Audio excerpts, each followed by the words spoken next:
എനിക്ക് എല്ലാവരും തന്നിരിക്കുന്നത് ബ്രദേഴ്സും അതെ. ഞാൻ മുമ്പ് നിന്ന ഇടവകയില് ഞാൻ നിന്നിരുന്ന ഇപ്പൊ ഞാൻ എന്റെ സ്വന്തം ഇടവകയുണ്ടല്ലോ, അവിടുത്തെ വികാരിയച്ഛനായിരുന്നു ടോണിയച്ചൻ.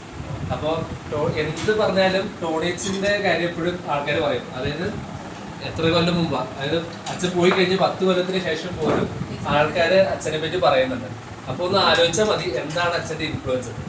അതില് ഒട്ടും പങ്കം വരാതെ ഇവിടെ വന്നപ്പോഴേക്കും ആ എക്സ്പെക്ടേഷൻ തീരെ കുറവില്ലാതെ അച്ഛനെ പ്രതീക്ഷിച്ചെല്ലാം എനിക്കിത് ആക്ച്വലി ഇതിവിടെ കാണാൻ പറ്റി. പ്രത്യേകിച്ച് അച്ഛന്റെ ഒരു പ്രത്യേകത എന്ന് വെച്ചാല്, നിങ്ങൾക്ക് എല്ലാവർക്കും അറിയാവുന്ന കാര്യങ്ങളാണ്, പക്ഷെ എനിക്ക് ഏറ്റവും ഇഷ്ടപ്പെട്ട ഒരു കാര്യം എന്ന് വെച്ചാല് ഭയങ്കര യങ്ങാ. 50 വയസ്സാണെങ്കിൽ പോലും അതിന്റെ ഒരു കാര്യം അറിയാൻ പറ്റണില്ല. മുടിയാണെങ്കിൽ കുറച്ച് അവിടെ ഇങ്ങോട്ട് നനച്ചിട്ടേ ഉള്ളൂ. ഭയങ്കര എനർജിയാണ്. അവ ഞാൻ 50 വയസ്സാന്ന് കേട്ടപ്പോ ഞാൻ ഞെട്ടിപ്പോയി. പിന്നെ എനിക്ക് ഏറ്റവും ഇഷ്ടപ്പെട്ട, ഞാൻ പലപ്പോഴും പേരൊക്കെ ചോദിച്ച് ഞാൻ ചിലപ്പോ ഒന്ന് പേര് മറക്കും. പക്ഷെ അച്ഛന് ഇവിടുത്തെ ഉള്ള എല്ലാവരുടെയും പേര് നമ്മൾ ജസ്റ്റ് ഒരു അടയാളം പറഞ്ഞാൽ പോലും കൃത്യമായിട്ട് മനസ്സിലാക്കാൻ പറ്റുന്നുണ്ട്. അതെനിക്ക് ഭയങ്കരമായിട്ട് ഒരു വണ്ടറടിച്ച കാര്യമാണ്. കാരണം പേര് എല്ലാവരും പേര് ഓർത്തിരിക്കുക എന്ന് പറയുന്നത് തന്നെയാണ് ബന്ധത്തിന്റെ ആദ്യത്തെ ഒരു എസ്റ്റാബ്ലിഷ് ചെയ്യേണ്ടത്. പിന്നെ അതുപോലെ ഒരുപാട് ക്രിയേറ്റീവ് ആക്ടിവിറ്റീസ് ചെയ്യുന്നുണ്ട്. ഇപ്പൊ ഈ ക്വിസിന്റെ കാര്യങ്ങളൊക്കെ തന്നെ പറഞ്ഞപ്പോൾ പോലും എനിക്ക് എല്ലാം കഴിഞ്ഞ തവണ 2 ബ്രദേഴ്സ് ഉണ്ടായിരുന്നു. അപ്പം ഇതെല്ലാം കൂടി ഓടി നടന്ന് എനിക്ക് ചെയ്യാൻ പറ്റില്ല.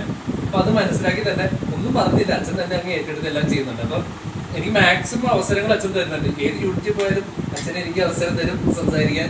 പ്രസംഗമാവട്ടെ, എന്ത് കാര്യം അമ്മമാർക്ക് ഗെയിംസ് കളിപ്പിക്കലും, അങ്ങനെ ഒരുപാട് അവസരങ്ങൾ തരുന്നുണ്ട്. മറ്റു പ്രദേശങ്ങളൊന്നും കിട്ടാറില്ല. അപ്പൊ അങ്ങനെ അവസരങ്ങൾ എനിക്ക് ഒത്തിരി കിട്ടുന്നുമുണ്ട്. അപ്പോ എന്താ പറയാ, സത്യം പറഞ്ഞാൽ നമുക്ക് ദേവസ്വബ്രതം എന്ന പ്രസംഗത്തിൽ പറഞ്ഞല്ലോ, എനിക്ക് ഒരുപാട് വളരാൻ കിട്ടിയ ഒരു സമയമായിരുന്നു ടോണേജന്. അപ്പൊ എനിക്കും അത് ഇപ്പോൾ ഫീൽ ചെയ്യുന്നുണ്ട്. അപ്പോൾ ഇപ്പം പ്രസംഗിക്കാനൊക്കെ അത്യാവശ്യമൊക്കെ പറ്റുന്നുണ്ട്, സംസാരിക്കാനൊക്കെ. അതിനൊക്കെ അച്ഛൻ തന്ന ഒരു അവസരം കൊണ്ട് മാത്രമാണ്. അപ്പൊ അച്ഛന്റെ സപ്പോർട്ടിനും എനിക്ക് ഒത്തിരി നന്ദി.